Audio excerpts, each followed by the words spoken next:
You're listening to the Breezy Moms podcast on Digital Stream Radio.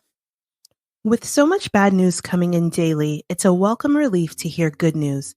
Tonight, we're joined by another survivor of the coronavirus so that we can learn more about the real effects of COVID-19 and how we might handle it if we get it. So stick around. Hey, everyone. You're listening to the Breezy Moms podcast, a weekly show that chronicles the adventures of motherhood. I'm Candace. Now let's start the show. Hey, everyone. So glad you're here. Hey. What's going on, Miss Kansas? I'm good. How are you? Girl, I'm going nuts in this house. I am literally like just, I just need to go meet friends, have drinks, cocktails, and just dance the night away for at least one day. One night. One day. No, you've got to set up like a Zoom dance party. I can't even fit anything else in the studio. I've got cameras all over the place. I was doing karaoke last Sunday, so I had another mixer set up for that. It's been crazy. I saw that. I really enjoyed that. It was like 80s, 90s karaoke. I was into it. It sounded like ballads, like movie ballads, kind of. I was just like inspired to just, let me sing my sorrows away. So I might do a 50s karaoke this Sunday.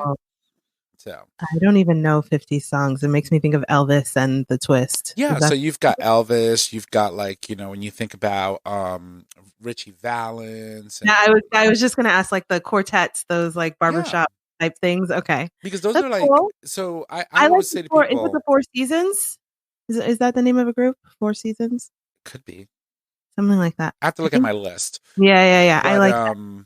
But no, the thing is that like for singers, if you're looking to learn how to harmonize with people, 50s music is the perfect music to listen to because that's what all they did, right? You always had 4 or 5 people on stage and we were all, going up and down and you sort of kind of learn how to sing with other people. So it's a really good, lesson. That's a good point. Yeah. I like that. Well, anything to keep you busy during this time, right? I still crocheting. Seriously. Not like I have a whole ton of free time, but I have to make time. Like I have to take time. That's what I have to do in order to like keep any sort of sanity. I have to take time in, 10, 15, 20-minute increments. And then definitely at the end of the day, when James signs off, I just moonwalk out of the room. Like even tonight, I just like after dinner, I just moonwalk. I don't even say anything to anybody. I just walk away and then I hear somebody say my name. And if it's not said at least 2 more times, it's not important. I don't show up. I agree. But I mean, it's so much more difficult for you to check out because you have 3 other people in your house, right? And you quickly run, especially when you have kids, you quickly run out of spaces to hide in because they've already hidden in all of them. It's so true. I was trying to explain that to my son the other day. I was like, we have so much space. Like I'm so grateful and thankful to have the kind of space that we have. Yeah. Outdoor space, inside space. There are so many different places you could be that is not right up under my armpit. Like, why don't you pick any of those other spaces? That's not worth it. They're going to do the complete opposite. Exactly. So speaking of your kids. Next to me. Go ahead. So speaking of your kids, how are your amazing boys? They are good. They're really good.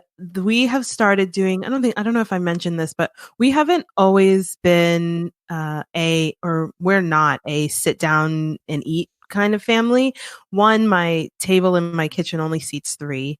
And so usually maybe 3 people would be sitting and then usually I'm standing on the other side, sort of like getting the last minute things, or I pull up a stool and sit and kind of sit on the other side.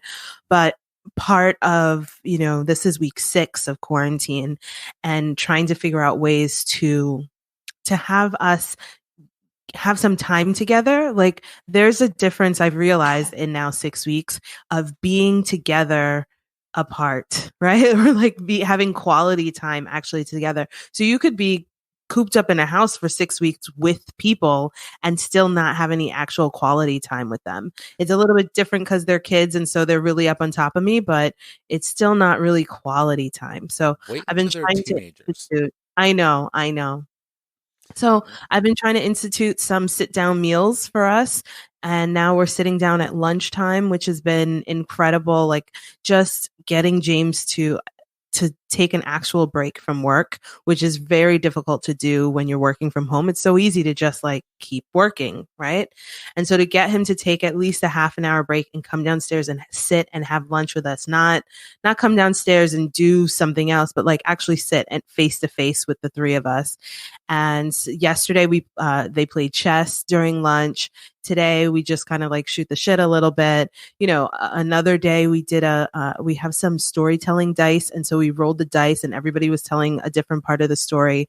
And I have felt a lot better about that time. I don't know really how they feel, but, I think that it's making a difference. I think it's at least making a huge difference. Well, And from it, and what I feel like, to be completely honest, is if it makes a huge difference for me and how I feel, it filters out to them, or else I'm in a terrible mood and then everybody else is feeding off of my bad mood. watch out, move out, mom's coming.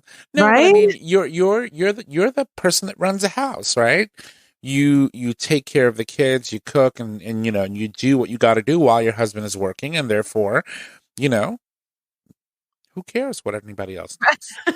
Well, I think it's more just that, and it's not even that I do a lot of those things, but it just feels like I set the tone for how everybody else is feeling. And so if I'm in a mood, then either everybody else is in a mood or everyone is trying to like mitigate my mood or like maneuver around my mood, which isn't good for anybody anyway. See, for us, when we were growing up, pre-COVID, we would just go outside. Mom's cleaning, Right. she's in her own mood, let's go. Go And we outside. wouldn't come back until like shortly before that sun started going down. That's when you knew your butt better be back in the house. Otherwise, you're in trouble. And it's so true. I mean, like, it's just, it's necessary it's necessary for moms, for you all to go outside, right? Like, just the overwhelming, repetitive, incessant is really the word that I want to use. Like, mom, question, can I, can you, I need, like, it's just nonstop. And especially in a quarantine, right? There's no break. You don't get to go to work. They don't go to school. He doesn't go to work. Like, you're just always on from the moment you open your eyes until the moment you go to sleep. So to maintain some kind of sanity, like, you all have to go outside. And these kids at the start of quarantine, they were very excited to be going outside all the time. And now they've realized that I am pushing them outside. So of course now they don't want to go. Right. well, Like, it's always the opposite. exactly. And now I'm just like, okay, well, you can make outside a punishment if you want to, but you still going. You better put on your shoes and get out. Shoot, I wish I had outside punishment, man. That would have been amazing growing up. That wasn't the case. Are you kidding me? I had to hide under the bed when I was on punishment. It's true. Me too. I've hidden under the bed before. Oh. Yeah, so it's good. I'm really grateful, in the long list of things that I can be grateful for, even stuck in the house in quarantine, is that my children are 6 and 3.5, right? It's not like they're 4 and 2 and much smaller. Like, I can let them go outside in the backyard and just check on them every few minutes, like every so often, or I can sit on the porch and they can be outside, or I can be in the kitchen. Actually, my house has such terrible acoustics that I can hear everything everywhere. So even if I'm in the kitchen, I can still basically hear what's going on outside. And so I can't leave them out there unwatched. That's not the word. Unsupervised for 2 hours by themselves, but I can let them go out and then check on them, remember to look out the window. I sit in my office where I can basically see out into the yard. And if I didn't have that, I would be in so much more trouble, right? Like, because then even outside time is still on mom time. Plus, you run a daycare, and as a result, you have all these amazing toys and slides and stuff outside that they can play with. And shoot, if I had that as a child, I would never be in the house. I wish I have that conversation with them all the time. I'm like, listen, people pay to come here, and you all are walking around kicking stones like you're so bored. You better get outside and swing on something. Go climb on something. That's awesome, though. No, I look out. I look out the window or I look out at them and they're literally slouched on the ground, like leaned up against something, so sad and dejected, right?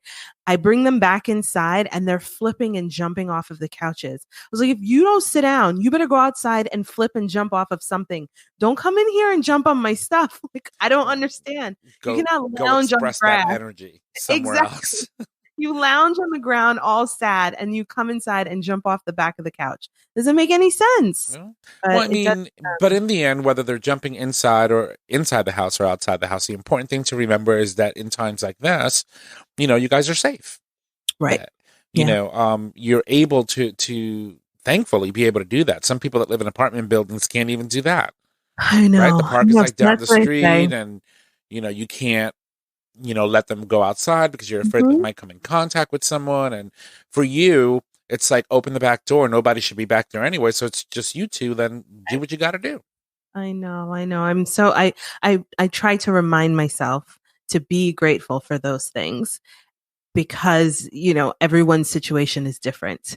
And the only thing that comes into play for me though, I don't want to say though, but on one hand, you're grateful for things, but on the other hand, you still have your own set of challenges. So, and then you end up in this cycle of guilt. Like I shouldn't be sad about this because we could not have any space, right? Yeah. We could have, a much smaller space and be on top of each other, but still I'm struggling. So. And you know what? And it's going to be like that for a while because, again, you have no time, right? It's you don't have those breaks. School, being able to, go out for an ice cream with dad so that you could have an hour to yourself. Exactly. I miss the mall being open, man. James used to take them to the mall on a Saturday or Sunday morning and let them do whatever they do at the mall. Just run or go to the bounce house in the mall. Man, I miss the mall. I haven't bought anything from the mall in so long, but I miss the mall. I don't even know what the malls look like anymore. Right? I haven't been to a mall probably in like 20 years. Wow. Because I'm just like terrified of like large groups of people and then they throw COVID into the mix and then now I'm paranoid. Like I go to the supermarket and I'm like watching people halfway down the aisle and I'm waiting for them to get to the end before I go in the aisle. I know. It's so hard. It's not surprising, but there are a lot of people outside. It is not. Yeah. And then I feel terrible because I'm outside counting people. Like, let's go home. Listen, I turn into the arrow police. Like I'm watching people at the supermarket going up the aisle, and I'm like, you see the arrow on the floor, right? It says you're supposed to go that way. You're gonna put people in danger. Turn around. They're looking at me like yeah. I'm talking to you. The last time I was out, I left my cart in the aisle because I wanted to go down, but it was the wrong way. So I left my cart at the end of the aisle and then I just took myself down and I was like, there's nobody here. I'm just going to go quickly. But it did feel wrong to bring the cart and like take up space facing the wrong direction. But if someone came down the right way, I'd be able to pivot quickly and get. I'll tell you one thing. If I saw a can of Lysol and I was going up the wrong way, we fighting. That's true. I still haven't found Lysol. I would go up every aisle that's wrong. I don't care if the aisle said left and right and I'm going straight up. I'm going to get that can. We fighting. Because I haven't seen Lysol, but I've seen toilet paper is making a comeback. Have you seen toilet paper?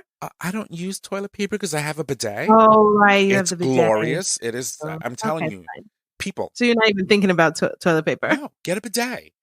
I would really like to get one. Hundreds of dollars a year. I would really like to get one. And I saw a commercial. It's like they targeted me directly. It was a little brown boy, like a 9-year-old brown boy. Oh, is that the Hello Tushy commercial? Yes, I saw it. And I was like, this would be really cool. But my children will be in there playing with it. And so then I'll have a whole nother problem. It's a water park. Yeah, and I can't for your tushy. Fix one problem with another one. So here's the thing: if you do plan to go get one, and we just mentioned Hello Tushy, it is a brand, and that's the one I have installed upstairs. Make sure that you go to hellotushy.com. Oh yes, I've heard the other one. Don't go to tushy.com. Don't go to tushy.com because it's a porn site. I'm just warning you now. It's true. It's true. But yeah, it's like coming across stuff like this is just like. not happy. No, I have. So you've seen Lysol wipes. I haven't seen any Lysol wipes either. I bought these at the Krausers. So there was 8 of them. And I was like, I should take them all now. I only bought 2. Good. I wanted to leave some for someone else, but what are you going to do? I was thinking about the Lysol, the like Clorox wipes or the disinfectant wipes, but I didn't really use them before. Yeah. So I didn't want to like start harassing myself to get them now. I'm like spray bottle and reusable washcloth kind of person. Yeah, my favorite cleaning product is the Clorox Cleanup. I love the scent of that spray, and it's got bleach in it, and I put that on everything. Yeah. That's good. And I always buy the big gallon at Costco, but I don't even think that's available. So I'm going to be suffering when I go back. Oh my God. So, my dear. Well, so you're doing good. We're doing good. I want to bring on our guest. We're safe in the house. I know. That's all. How bad can it be? That's all we can ask for. All right. Well, let's pivot so we can bring on our guest for tonight, who I think will have some good tips for us and good notes to share with us. So let's pivot. You ready? Go for it. Okay, so tonight we have my friend Sonia, who's joining us. She's the mom of a 6-year-old boy. She lives in East Flatbush, Brooklyn, New York. Very specific in case you're familiar with Brooklyn. And currently she is trying to balance working from home full-time as an insurance underwriter while nurturing her son through his remote learning.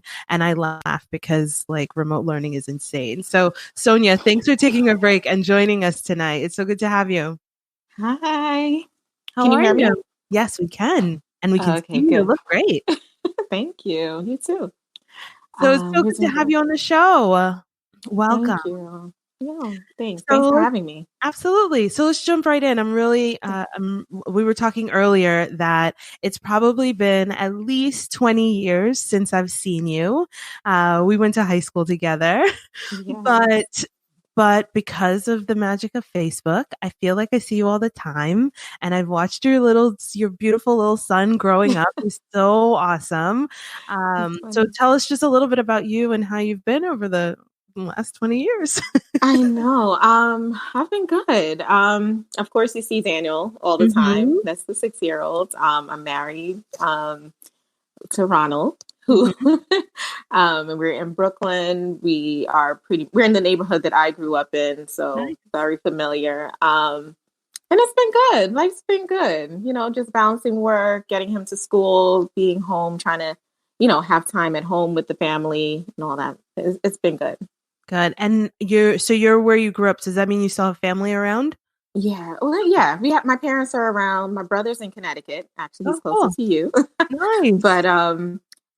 But we still have family around, and and that's good. That helps, especially now. So tell us a little bit about. So I wanted to talk to you tonight because I remember a couple weeks ago you mentioned that you and your husband both had corona, and I remember thinking then at that point, I think you mentioned it after you had already, like you were on the recovery side, but at that point I didn't know anybody who had it. And so I just remember thinking like the degrees of separation are rapidly closing. And in those 2 weeks, just last week, I found out that my own uncle had it. So absolutely the degrees of separation are closing from it happening to people on TV to it happening to people in your own family. So can you tell us a little bit about how you found out that you had it, and then, from start to finish, what it was like? I know. Right? It was a lot.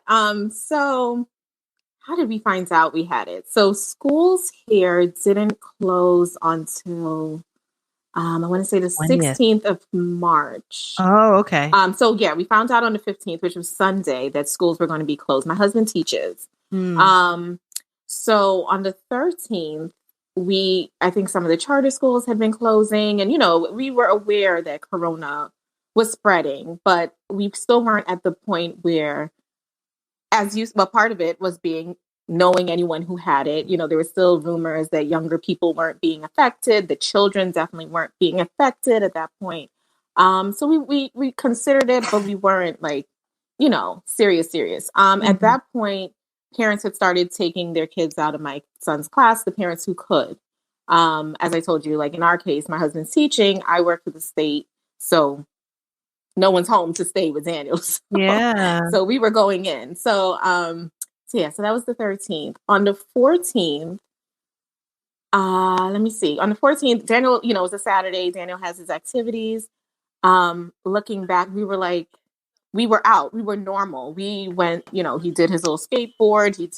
He went to piano, which is just at someone's house, but we were out. But by midday Saturday, Ronald started to feel sick.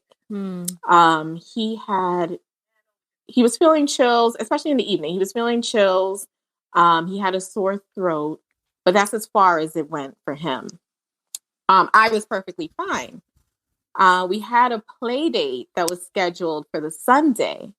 And just because of everything that was going on, I called the mom and I canceled. And that was Saturday. So now Sunday comes along and I'm feeling sick. Oh my God. I like full on flu-like symptoms, body aches, fever, chills, sore throat, everything. So then Sunday, but the messaging again at that point was, unless you're coughing up a lung, unless you, whatever, stay home, work it out. Ronald, because he was teaching in the schools, so Sunday they told us the schools were closed, but they still wanted the teachers to go in for training the Tuesday and Wednesday of the following week. So, we're still under the impression that he just has a cold, he has a flu, maybe, whatever. So he wanted to go to the doctor what was that? It must have been the Tuesday. The Tuesday he told his job he couldn't work, he wasn't feeling well. But he didn't have a fever that Tuesday morning. And he was like, okay, you know what? Let me go to urgent care just so that I could get clearance to go back to work. Fine.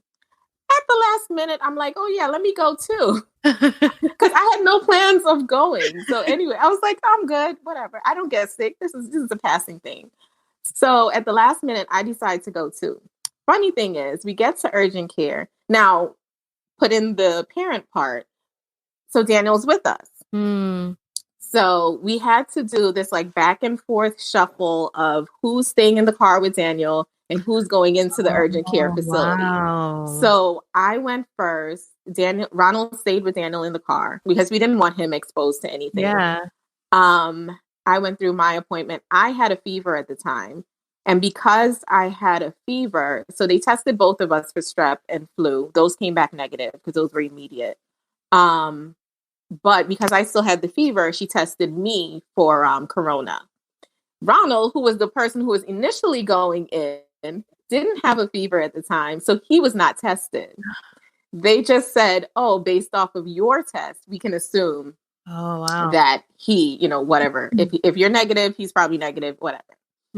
Daniel never got tested because throughout this whole time, he's never had any symptom, not a drop. So that was, we took the test the Tuesday, which was March 16th. We had to wait at that point. I think they've shortened the time frame now, but it was 5 to 7 days for the results.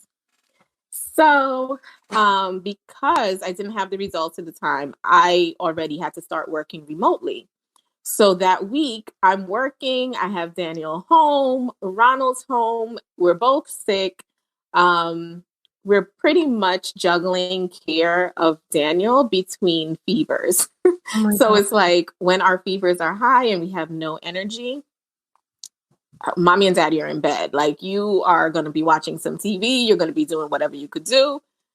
And the funny thing is he's 6. So he's not understanding social distancing or I can't be there. Like, what are you talking about? So I'm in bed and Daniel is like at the foot of the bed. Oh, the part I forgot. So from the time Ronald got sick Saturday, I had quarantined him. I was like, look. Oh, Lord have mercy.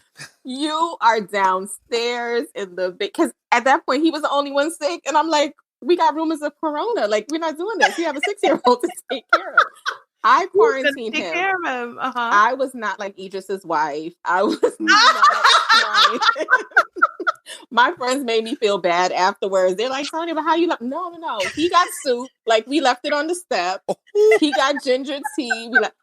But I quarantined him that Saturday, and I still was sick by that Sunday. I was pissed. So I was so upset. So anyway, so all of that is happening during that first week, and I feel like the first week was the worst because it's just you don't know what to expect. You don't, we hadn't had the test results as yet, so part of it was me still hoping that it was the flu. Like I went in there hoping that flu test was positive because I was like, okay, we're going to get some Tamiflu. We'll be on our way. We can move on with our lives. And it was funny. Like I tell people, even the doctor's reaction, it changed when from the time she was testing for just strep and the flu. Yeah. And those tests came back negative. Homegirl was across the room. She was like, all right. So if you have any questions, let me know. And she was just like, look. She was backpedaling. I don't know what this is. Listen, you got some questions. I can answer them for you, but you need to stay over there. She was across the room. She was in the corner, and I understand. Whatever. Yeah. So anyway, so that was So we had to wait the 5 to 7 days for the results, which was the longest 5 to 7 days because at that point, a lot of the information wasn't there. A lot of information I feel still is not there. Mm-hmm. Right. I lost my sense of smell and taste by that Thursday. And at that point, that wasn't a symptom. I thought I was going crazy. Like I was in the bathroom. I used like the Dr. Bonner soap, and that thing is so strong. Like, yeah. And I'm standing there and I'm like, why am I not smelling my soap? So I come out of the shower and I'm like, I'm sniffing everything in the house. And I'm like, Ronald, do you smell this? Daniel, do you smell this? And I'm the only one who can't smell. And I was like, no. Wow. So smell and taste was gone. And then I just so happened, Facebook, hey. I saw another person who also was going through, COVID, who also had the symptoms. She had mentioned that same day that she had lost her sense of smell. So I was like, oh, this is a thing. So, and then finally, like I'm texting everybody. I'm like, I'm feeling sinus pressure. I'm like, do I use my Flonase? Like, what exactly do I do? And then I Googled, and there was like one article, I think like The Atlantic or something had an article, and they were like, it's a symptom, taste and smell. So at that point, that has to be Friday night. The test results weren't back until Saturday. And at that point I was like, yeah, no, I have corona. Yeah. I called them early early Saturday, because that was the 5th day. I was not waiting for 5 to 7. Right. I was like, I called them. You had your time. Right now. I called them first thing Saturday. They were like, oh yeah, your results just came in an hour ago. I was like, yeah, okay. And they were like, okay, you're positive. So I was like, all right. So from then, which, as much as they were saying, oh, stay home, there's nothing we could do. And honestly, the doctor said, even if it is positive, you really could just take over-the-counter medicine. There's nothing that they had to prescribe, no treatment to give. But I think because we knew, we kind of took it a little bit more serious, as opposed to just assuming, okay, this is just a common cold or this is just the flu. Because even that Saturday night, so we ended up back at the urgent care that Saturday afternoon, because Ronald's chest was feeling heavy, and he just was breathing all wrong, and just like it was just So we went back to urgent care. Ends up he has pneumonia. Wow. So at that point, they gave us an inhaler for him. They gave some antibiotics just so that it doesn't turn into a bacterial infection, whatever. But again, had we just assumed it was the flu, I'm like, oh boy, you're just a little congested. Like you're gonna be okay. So let me ask you, Sonia, when you went in and you got tested, and then finally you called, right? You were like, I'm not waiting the 7th day or the 6th day. I want to know right now. And you were told that you are positive. What was your feeling like? Because the reason why I ask is because we've seen how this disease, or excuse me, how this virus progresses so rapidly, and how a very large number of people who got it end up intubated. Right. And then you start thinking about the percentage of people that get intubated that never come out of it. What was your thought process? Like, how were you feeling when she said to you, you are positive? So you see, at that point, because that was day 5, I don't think I was having a fever anymore. Like, my fever broke probably around that. I'm trying to think. You know what? I probably still had a fever. No, it broke, I think, the next day. But I think, you know what? I still wasn't as nervous as I probably would be hearing it now.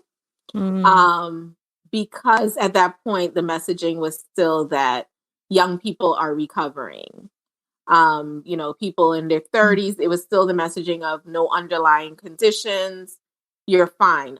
All the articles and everything came probably the following week, which is when I was up late, like reading stuff and, scaring myself. But at that point, I wasn't really as nervous because I'm like, okay, we have no underlying conditions. There's nothing really that we have to worry about.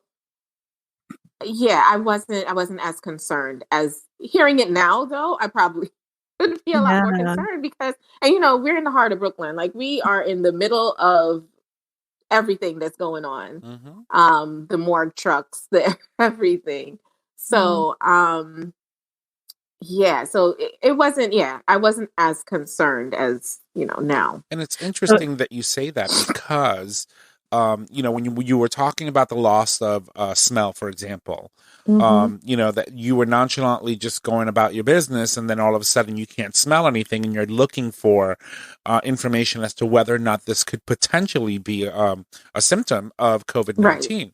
So even in recent days, they're still discovering certain things that they can associate to COVID-19. Like, for example, now they're discovering that COVID-19 is triggering strokes in younger folks. Yep. That could be potentially attributed to COVID-19. So we're learning so much every single day. Or even just the 5-year-old that passed in Detroit. So now, as I mentioned, I feel like now I'm more like concerned and worried, and on top of every little thing. My son had a nosebleed like 2 nights ago, and I'm taking his temperature. Like, what is this? But every little thing, and I think they said something about like the bottoms of the kids' feet. Something. I just saw a thing with lesions on the feet. Yes, I'm looking at his feet. I'm looking at everything. You go into panic mode.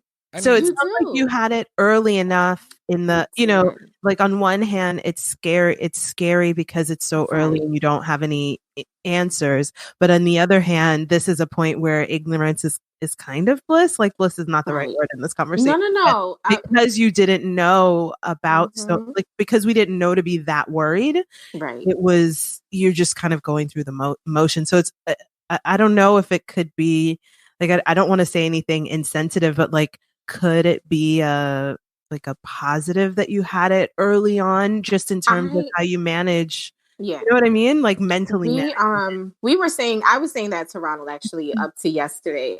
Just with everything too that's going on in terms of like antibodies and whether or not you are immune afterwards, which they're still not sure about or whatever. But even just the possibility of it, I'm like, okay, because at least we had it early. Yeah. Before everything else. At that point, we were still able to get into urgent care and get the testing now, there are definitely more places to get testing. And, as you saw, they only tested 1 out of 3 of us. So our numbers are a little skewed. But but now I think, I don't know, I feel a comfort in knowing that we had it and it's done for the most part. I was very nervous to leave my house for a good while. You had mentioned like the mental side of it. Yeah. I was nervous to leave the house. Like, I was just like, okay, so when I'm feeling better, like I'm still gonna. I told my girlfriends, I was like, no, y'all gonna have to find me like around July. Like,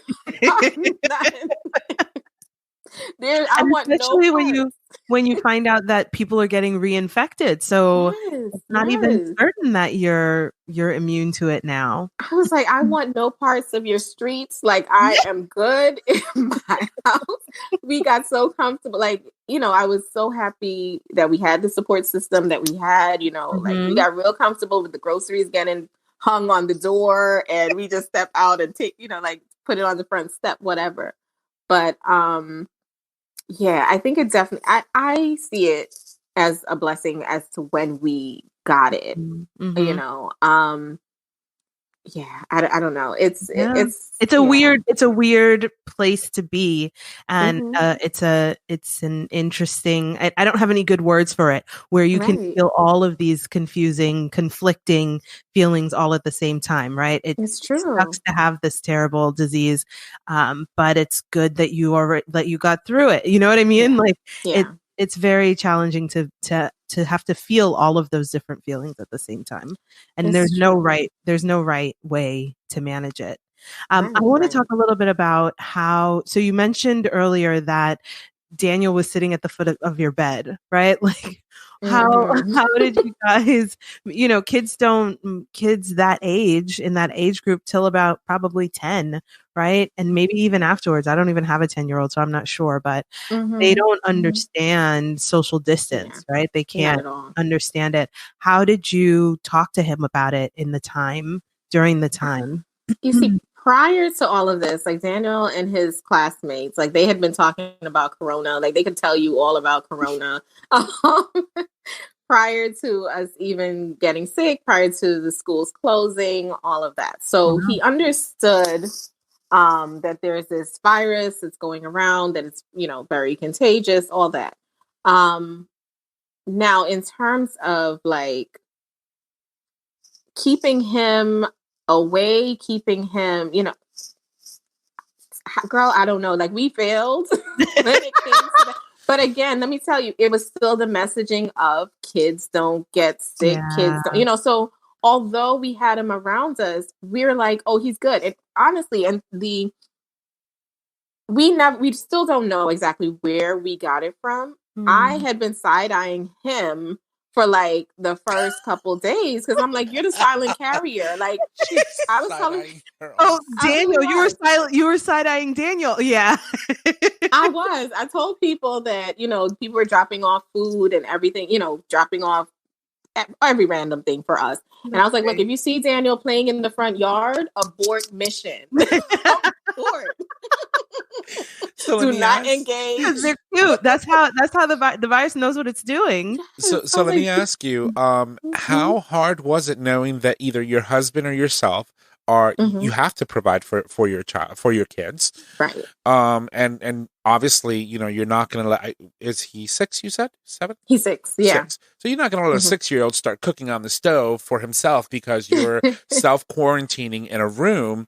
So how difficult was it for you and your husband to have to think about, okay, how are we going to be able to deal with this, right? Being able to stay away, to protect our child or children, but still have to get up and cook and prepare dinner and you got to go, make sure that you wash your teeth and it's time for bed and all these things you do. We did nothing. Like we did not do any of that. Like I love it. Honestly, like I'm reading all this stuff after we got it, and they're telling you about you're both. Actually, while we had it too, I was reading it, but I was like, look, we can't do that. About using separate bathrooms and wiping them down after each use and isolating the person, and that was all well and good when the one person was my husband in the basement. Right. But now that it's both of us, it just didn't happen. And they say that, you should wear masks, and Corona was all up and through our house. Like we did not isolate. Yeah. When we had energy, we were still doing everything that we did normally. Like, we were still cooking, we were still giving Daniel his baths. Like whoever had the energy would do it. Whoever, luckily I didn't get as sick as Ronald did. So by by day 6, I was feeling a little bit better. I still didn't have my sense of smell and taste back yet. That came back like maybe, I don't even know, day 14 or something. Wow. But, so it ended up, like he couldn't do a lot of the things that he would normally do with Daniel, but I was able to. Mm-hmm. And yeah, so, there was definitely this fear of me being reinfected from him because he's still sick. I honestly don't think it left our system within the 14 days that they normally say. Because I still, my sense of smell wasn't back in the 14 days. So I'm like, there's still corona in me. But, so that was something that I was nervous about in terms of the messaging as well, because I'm like, okay, if they're telling people that they're done with this thing in 14 days. One person I know, she left her house on day 15.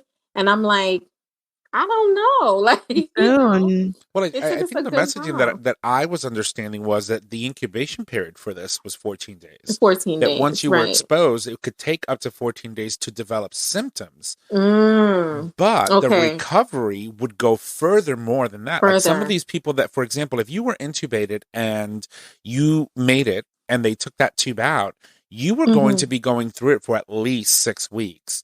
Recovering from such a very vast and intrusive respiratory infection as a result of COVID-19. So it's that makes sense though. Because that definitely makes sense. It's interesting though because your spirit regarding the whole thing, right? Knowing that you and your husband were COVID-19 positive and that you went through this, regardless of all the fears and all the craziness that people have been reporting. And you still have an amazing sense of humor about it.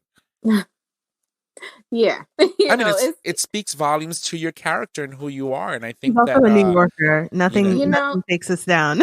It's true. The thing is, like, at the end of it, you look back and, there were things that I was like nervous about. And, I told you the Saturday we went out to all of Daniel's activities. Yeah. There were, for piano, it was just him and the piano teacher. She's older though. And then for skateboard, she okay? She's fine. Oh, good. She's fine. Good. There were other kids around, but the skateboard school at that point too, they were very like vigilant about like washing your hands and that type of thing. And just contact in general. So and then the 13th, the day before Ronald had symptoms, was my mom's birthday, and she has cancer. And we Daniel and I went over there briefly. She's been fine, so, but I think subconsciously we took some precautions just because, it was in the air. Like we knew, the messaging of it, but we didn't, honestly, at that point we were not, I'm honest, and that's why I posted the first post, because I realized like people weren't taking it seriously because it sounded like something distant. You don't know anyone who's had it, and you're still assuming that 30s, 40s, you're good, but no, I was really appreciative when I saw that. It was the first time that I saw that you had it. Something that I asked my uncle last week was, I don't remember seeing, and I see your posts all the time, I don't remember you saying anything at the beginning when you had it, which makes sense, right? If you're sick and you're going through it, it's not the first thing you're going to do, go on Facebook and tell everybody. But did you feel any kind of worry or fear or embarrassment while you had, and you like at the early stages when you were going through it, about talking about having it? Yes and no. Part of it was that, again, we had to wait the 5 to 7 days for the results. So, I didn't want to go ahead telling anyone that I had anything, and I didn't. But also you're running through your mind, like, who did you come in contact with? Right. During that time, like who are you around? Incredible how many people we see. Right. And then, again, we're in New York, so it's the subway. We were still working up to the day before. So all of my coworkers, Daniel's school, he was in school the full day. So, so that was more it. But I think once we found out what it was, I notified like every possible person. My job actually they never sent out anything telling people that there was anyone positive. People probably know all from me, but which is crazy because I have a friend of mine who had to sign a waiver on his HIPAA rights through work. Right. Should he test positive, so that they could share the news and potentially avoid people from being exposed because they know who the person is. Right. Which is That's weird. The thing. Because, so they gathered the information from me. They asked me who I was in contact with. They said they had to report it to the state, all that. So I gave all the information. They never sent out any. They never sent anything. Ronald's school, they've had 5 teachers, the principal, and the whole custodial staff. They've all been positive. Wow. So we're thinking that's probably where, you got it. It's been from, but yeah, it's I'm thinking about what you said about running, like the mental work to think about who you got in contact with, and then the work to just let them know that, where you stood. I've been thinking lately that a lot of the mental exhaustion I think that I am feeling is about the what ifs, right? Like I don't even as far as I know, I don't even have it, but I spend a lot of time thinking about what would we do if I got it? You know what I mean? Or like, what would we do if one of us got it? And I do a lot of spiraling, and it always ends up in death. But like, just the right. Like, I worry about falling down the stairs and somehow dying. Right? Like, it's just like an anxiety thing.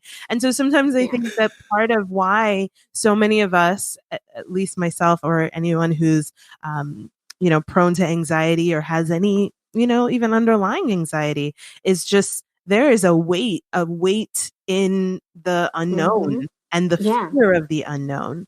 So the fact that, as Tommy said, that you can have like some levity about it now, right? Having come through on the other side.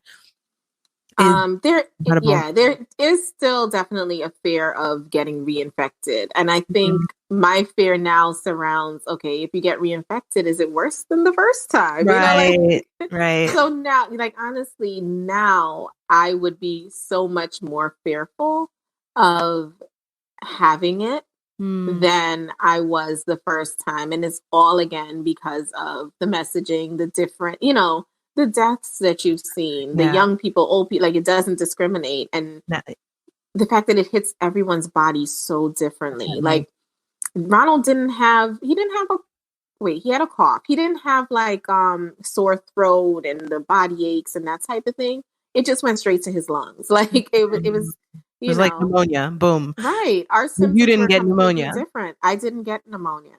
And did he lose sense of smell? He did not lose sense of smell. So our symptoms were completely different. Well, at that point, if he couldn't breathe, what sense was it to be able to smell? I'm sorry. Well, they're talking about how it's how it's mutated so many times since it first started that you potentially did not get the same corona. You know what I mean? That's the thing too. Or you got the same corona and somehow it mutated inside of you. I was just trying to explain today to Lincoln about this, and I was thinking about it in terms of like the worst kind of virus that's like a smart ass. Like I've seen some memes on Facebook that show corona liking things, right? And so it's like this is the kind of it was like Florida. It's like Florida beaches are open and coronavirus likes it, right? Yeah. Anyway, I was just thinking about it in terms of the trickiest kind of virus that infects you and then leaves you feeling fine for like 3-4 days, 2 weeks, right? Yes. So you can go about your life feeling like nothing is wrong. Meanwhile, you're spreading it everywhere. Like it just lays in wait. Exactly it lays in wait to let you do its work for it, and then it takes you apart, right? It feels like the ultimate bad guy. That's exactly what it is. And, I feel like even when you're going through it, there's so many moments where you think, oh, it's gone. And then the next day you have a fever and you're That's what like, my oh, uncle wait. said last week. He Yeah. said one morning he woke up a few days, a week in or whatever it was, and he felt really good. And I was like, did you go to work? He said, no, I thought I would just stay home and take this day and then go home and then go to work the next day and the next day. So again, it just like, it gives you this boost of energy so you can go out and infect people more. It's like the smartest virus I've ever heard of. It is. And you have a ton, when you have that energy, you have a ton of energy. Like, you're like, let me run to the supermarket. Anything, I think, definitely though, Ronald was saying today, because I was telling him I was doing the podcast, he was saying that he feels one of the things that helped us was using that energy and getting up. And also with having Daniel, it's like you're forced to get up as opposed to just staying in bed. Our setup here in terms of the house, we have a front lawn and we have the backyard, but then there's no like door to the back. So our door is to the side. So we can't really let him go outside and we're not there per se. Like it's a little bit more open. I mean, like open in terms of access. Like there's more access to other people, I should say. So we would have him go out into the front, and when we could, we would sit on the step and like, while he's playing or whatever. And I think that helped, like just getting fresh air, getting out. Like if you just I honestly feel like if we just laid in bed the whole time, but again, forcing yourself, it would have been worse. That's what Chris Cuomo said. Yeah. His brother, right? Yeah. He said it wants you to lay around and just like cry and let it ravage your body.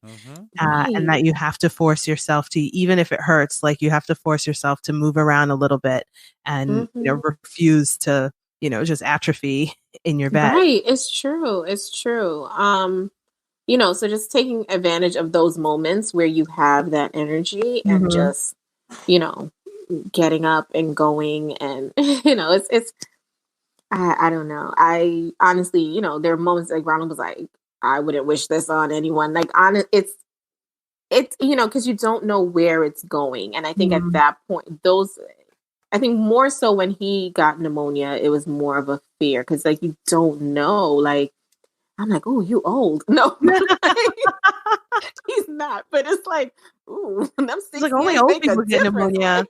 So can you tell me, as we wrap up, can you tell me, thinking about it now, right? What is there anything you would have done differently to prepare for being sick for 2 weeks with a 6-year-old in the house? Yeah, definitely when it came to getting groceries and just preparing, just making sure we had enough medicine in the house. I'm thinking in terms of Daniel, a lot of people were asking us, oh, is Daniel with you guys? Or, did he go someplace else? We really couldn't I didn't feel comfortable sending him anywhere else because, again, I don't know if he was a silent carrier. I didn't want or he'd already been infected by that. Or if he'd been, and he's exposed to us. So there really isn't anything that you can do in terms of, I would say, taking the child out of the house. But yeah, I think we would have just done like a lot more or paid attention more to when people say, oh, stock up on some medicine, stock up on some food, stock up on groceries. We didn't really have that time because it really was the day after everything started to like get serious and shut down. That's a good point because so you were getting sick. So our schools closed down on the 13th, that Friday. Right. School was closed. And I feel like in that first week, in those first few days in that first week is when we were running out and getting all kinds of stuff. I don't have an extra pantry. I don't have an extra fridge. We didn't have any like really extra food. And so we were running out in that time to get that stuff. And what you're saying is that you had gotten sick already. So you didn't even have that. You didn't have that time. Well, Ronald had gone to BJ's that Friday, which is the reason he didn't come to my parents' house. It was just me and Daniel. But so Ronald had gone to BJ's that Friday and, he got a couple things, but again, we weren't thinking we were getting anything. Yeah. So We didn't really stock up. Thankfully, we do have family nearby. We had a ton of friends nearby. They were able to bring things, but even just stuff like oranges and like, I think one of the main things too, like make sure if you can come up with even a list of people who you can access or That's who, a great idea. or make sure somebody has a key. Like make sure, just little things, especially when you have kids, make sure that they know someone's number. Make sure, because especially, if mommy and daddy are sick, at any moment, anything could happen. So make sure that we didn't do that with Daniel, and now I'm thinking back, I'm like, make sure that he can, like, he'll know FaceTime or whatever, and he can FaceTime Granny and, whatever. But just make sure that certain things are in place. They know the passwords to your phone. They can know the passwords. We don't have a house phone. Right. It's a really good point. Oh Lord, now I'm this again. Right. You just gave her a whole new list of things for her to go through now. At least 2-3 neighbors, if you can, that that you can rely on, who can drop off the things that you need. Even it was like going to the pharmacy, because we weren't going, like, so we go to urgent care, they give you a prescription. Who's picking it up? We can't go out in public. Like, okay. We are literally just going from urgent care back to our house. Like, that's it. We weren't trying to make any extra stops. We weren't trying to do, we're not trying to infect anybody. So, one of my friends, like, his brother had to pick up a prescription one time. My friend had to pick up, but just try to get that list of people. That's probably the most important thing you can do, besides a few things in the house. The other thing I was thinking lately is that your idea of what you need in a quarantine and what you actually use in a quarantine are so different. I saw this woman do a post and she was like, why did I buy all of this apple pie filling? Like, I'm not out here. Or you buy like one part of something, but you forget to, like, I bought all this flour, but I have no yeast, right? Yeah. I've never made bread before. Why did I think I was all of a sudden going to be making bread? Let me tell you. And that was one of the things, like, I actually wanted flour. So all of a sudden we had no flour in the house. And I'm like, how are you not having staple things in your house during a quarantine? But anyway, then I remember that I live in Caribbean Brooklyn. There was no flour in the supermarket. Like, there's still no flour. It's hard to find flour still. You definitely can't find. There is a shortage of yeast. Okay, I have some. So in my cupboard, you have yeast. I do. No, seriously. I was like, okay, are we going back? Do I have to go to my parents and be like, can I get a cup of flour? Like, can I just legit? But that's the thing too. Like, you have to realize, like, I'm not the type to ask for help. Like, I'm horrible with that. But you have to get to that point where you're just like, look, build that community, make that community strong, and because that's what you're gonna need. Especially now. Absolutely, that's the thing. So, well, thank you so much. I have just a couple more questions that I usually ask everyone who comes on the show. So I want to kind of do them rapid fire with you. Okay. So usually I ask people, what does success look like for them? It's usually around the idea about being a working mom or whatever the case is. But now in the time of Corona, what does success look like for you? I should say in the time of quarantine and in the house. Time of quarantine. Just trying to balance it all. Just having a day where Daniel has completed all of his assignments and we hit send. Wow. And I have also done some work and we've possibly gone out for a walk. Like, good. That is success at the end of the day. And everyone's eaten. Like, and everyone is eating. Oh my God, I made a meal and I just saw my kids were eating pancakes. So I was like, why do I even try? Why do I even bother? Yeah. So, it's just at this point, for me, it's been another thing that's been great for me is that I'm a planner and not being able to plan has actually been kind of calming. Like, forcing myself to just be in today. You'd be like, okay, all we know is today. We don't know what's going on tomorrow. We don't know, so. I just started throwing everything into a pot. Right. Yesterday, I was like, I need to make dinner. Okay, I've had this ground beef in here for a couple of days in the fridge. I said it needs to get made, otherwise it's going to go bad. And I just started throwing stuff in there. I was like, a little bit of this, a little bit of that. And I think they call that goulash or something like that in some cultures, but it was delicious. At this point, I'm just making stuff because I was like, this can't go bad. I'm one person and I'm shopping for like 5. Right. It's bad. So that's success at this point. It's just getting through that day, balancing without too many tears from anybody. Right? Myself included. Right. Mom included. I totally feel you. My friend just texted me today and she was like, I definitely cried in the bathroom. I said, girl, I hear you. Let it out because your head is going to explode if you don't. And what about a mantra? Do you have a mantra? Do I have a mantra? Let me think. I don't know. It'll be something corny, like this too shall pass. Like, I mean, we need that right now. Like, remember that right now. I know. It's like, it's. I don't know. That's good enough. We all need a little bit of that right now. And then what was for dinner tonight? Chicken parmesan. It was easy. It was quick. It was nice. Like pre-made, or are you in here making sauce? No, I did. We didn't make the sauce and stuff. Okay. But, that was the bottom. Are you breaded the chicken? Yeah, he breaded the chicken. Oh, fancy. We coming over. Wow. As soon as they open up outside, we'll be there. They open up. So, yeah. Well, thank you.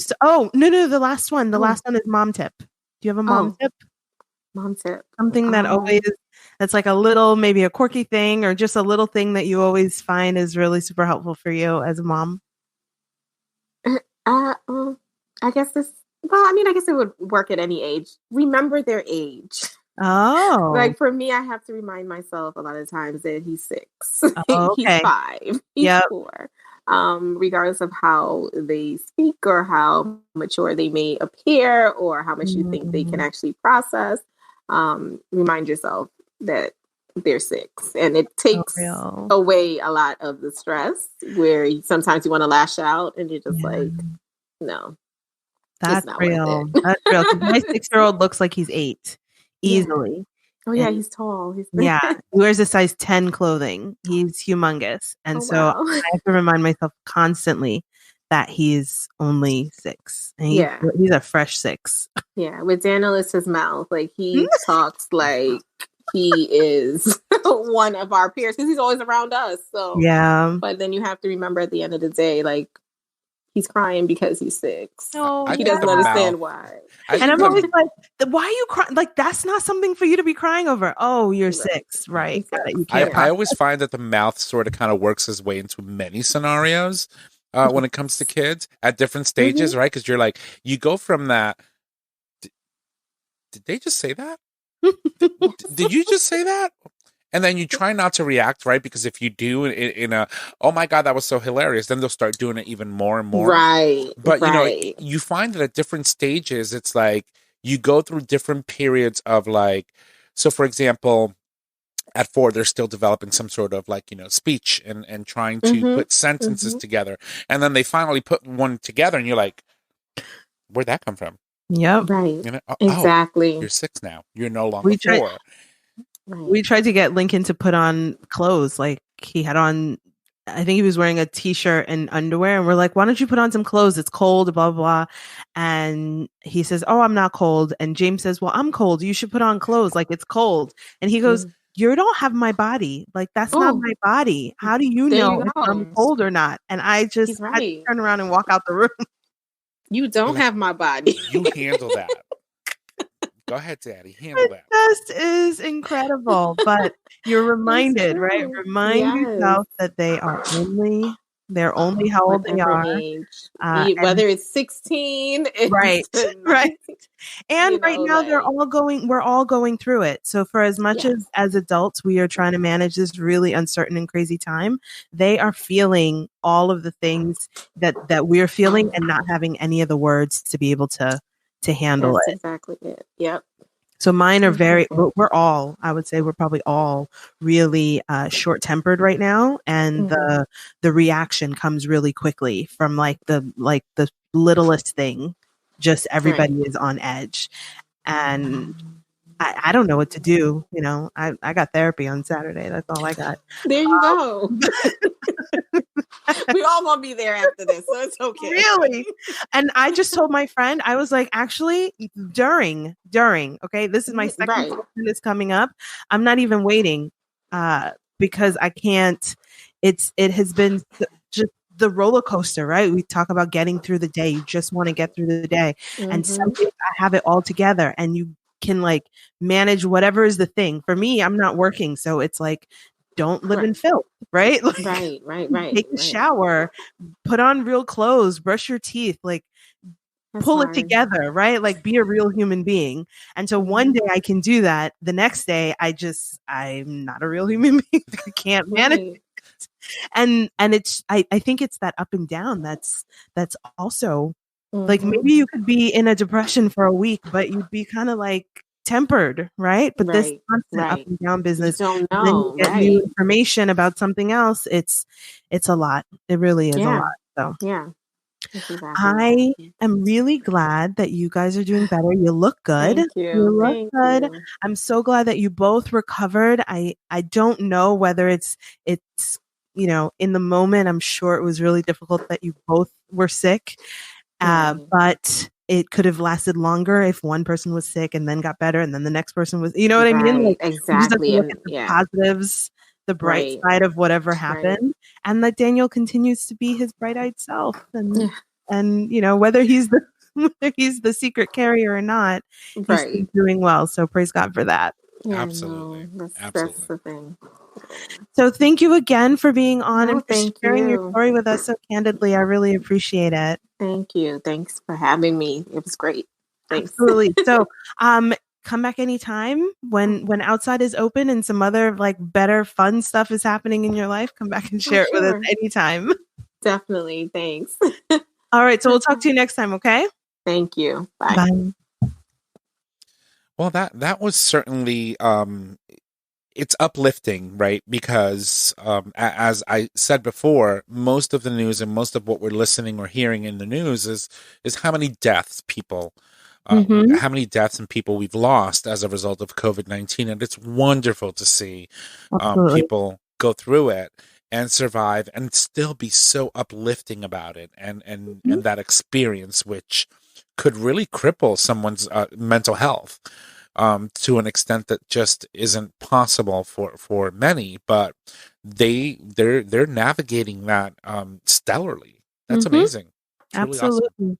And the thing that I was thinking about it the most is, like she said, once you get sick, your first thought is, how am I going to protect my kids?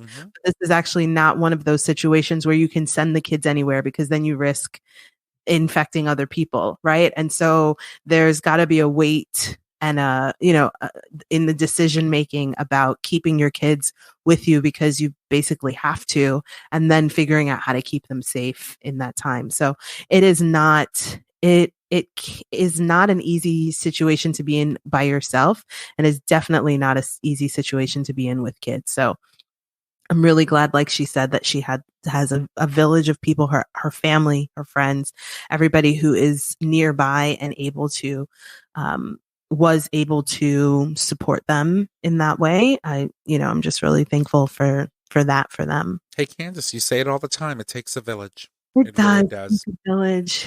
And her point about really, I mean, it feels, I don't know if it feels morbid or if it feels too negative, but it wouldn't hurt to reach out to your people and say like, hey, we should form a group, right? That we all live on the same block, or, we're close in some kind of way. If one of us I almost said if one of us goes down, but like that we are the people we can reach out to. You know what I mean? Just just say it out loud and put it on paper or text message or whatever, so that when if and when it happens, you don't have to worry about feeling guilty, or like she said, worried about asking for help. Like in the good times, you all determined that you will be there for each other. And so you can take at least that off of your shoulders if something and you're prepared. Bad is happening. Right? It is a really good way to prepare for it. You're laying out the plan, so it's like, if you want to be like, for example, what I'm going to call her Candace, I'm gonna call quarantine Becky because she is like she had it all laid out. I mean, you had a game plan and you were going through all these different lists and stuff, and it's like, be quarantine Becky. Have a plan. Right. So true. It's so true. All right, well, let's wrap up. I thought that was a really good conversation. You know what I want to tell you about tonight that I'm super excited about? Wow. I think it's new since last week. Have you checked out our new EchoBody face covers? I've seen them. You sent me the link. I opened it up. I think we're going to be ready to make selections. Yeah. But you're going to demonstrate them for us. So I brought, and my voice is going to get all covered up in a second, but so my mom is designing face covers for, I was going to say quarantine, but you don't wear a face cover in quarantine, for when you have to go outside. So it is about protecting other people from you, right? So these face covers are not surgical. They're not intended to, you use in the hospital to actually keep you from getting the virus. The intent is for it to keep your own spittle or whatever, breath or whatever, from going on other people. So you'll find that you can find lots of different styles and kinds and fabrics and whatnot. But the point is, whenever you have to be outside and you think you will not be able to maintain 6 feet of distance from another person, you should cover up. So if you're looking for some, you should definitely come over to echobody.com, where you can find some really cool ones like this. This is can you see it? Yeah, it looks amazing. I love it. This is my favorite new one, is an Ankara fabric. And so it's nice and jazzy. And, of course, I'm thinking, if you have to be outside all covered up, you might as well look good and not have on the paper one, not have on just the paper ones or the, yeah, weird, a lot of amazing stuff on the website. Yeah. So for those of you that are tuning in on the Facebook Live, you can see that I've posted or brought up the website. There's many different kinds. There's one here. Okay, this one had me freaking going bananas. I love, love, love, love, love. This Harry is Potter. The wizard one for all you Harry Potter fans out there could get this one right on echobody.com. Absolutely. Yes. So they come in a couple different styles, but basically they all work the same way. They have some kind of elastic or some kind of tie. And I would say right now that our style is like our fashion folks, right? So it is function and fashion. And so if you want to have a little bit of jazziness to your face cover, definitely come over and check out what we've got. Yes. No, I think it's awesome. I think it's awesome Thank that you're you. doing this, and I'll be getting mine soon. I know it's going to be great. The kids, they're a good size that even my kids can wear them. It's one of the things that I have been kind of laughing about. Just it's sort of silly, but that the same mask that fits my face also fits the boy's face, and it reminds me that our heads are like almost the size they're going to be pretty early on, right? Which is why you see little kids with like bobbleheads. Yeah. You know what I mean? so like my nephew.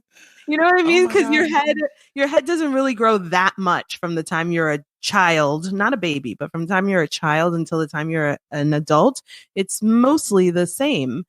So this one that I'm wearing, my kids can also wear it. The elastic is adjustable, and the face mask part, just comes up and down. And so it goes a little bit further back towards their ears, but it doesn't like totally engulf their face. So it makes me think like my face and my 4-year-old's face are the same size. It's really weird. That's awesome though. But they look amazing though. The creativity and the quality behind the face mask are very good. And my mom's awesome. My mom is awesome. She better work.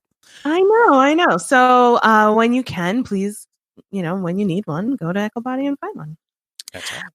On that note, I think we're good. I don't have any tips. For this week. I've been feeling crazy.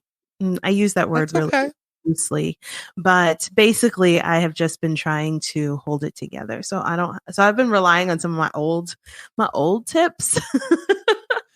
Number one being get James to to meal prep all of our food. So last week, Saturday, he spent a couple hours like seasoning and double bagging and freezing like all of our meat situations. And that has been a huge help over the course of this week, where it is less thinking about what we're going to eat. Like I'm always talking about how that is one of the hardest adulting things for me, and definitely one of the hardest parenting things for me is what are we going to eat? Because it's like constant. It's something that you can't avoid. You have to do it 3 times a day.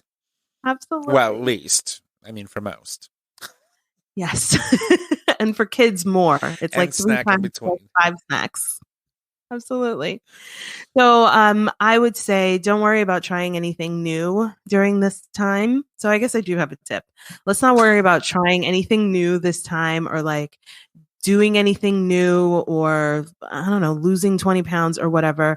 Let's just rely. Let's let our brains go into our, in like that survival, but not survival, but more of like your routine mode, so that you can just get through things. You know what I mean? Like make the meals that you're used to making, go take the walks that you're used to walking. You know what I mean? Like don't put the extra stress on your brain to like figure out something new, this new recipe or this new workout or this, oh, we should go. I was just thinking the other day, like this morning, maybe I should take these kids to the state park that's further up in Connecticut. We've never been there.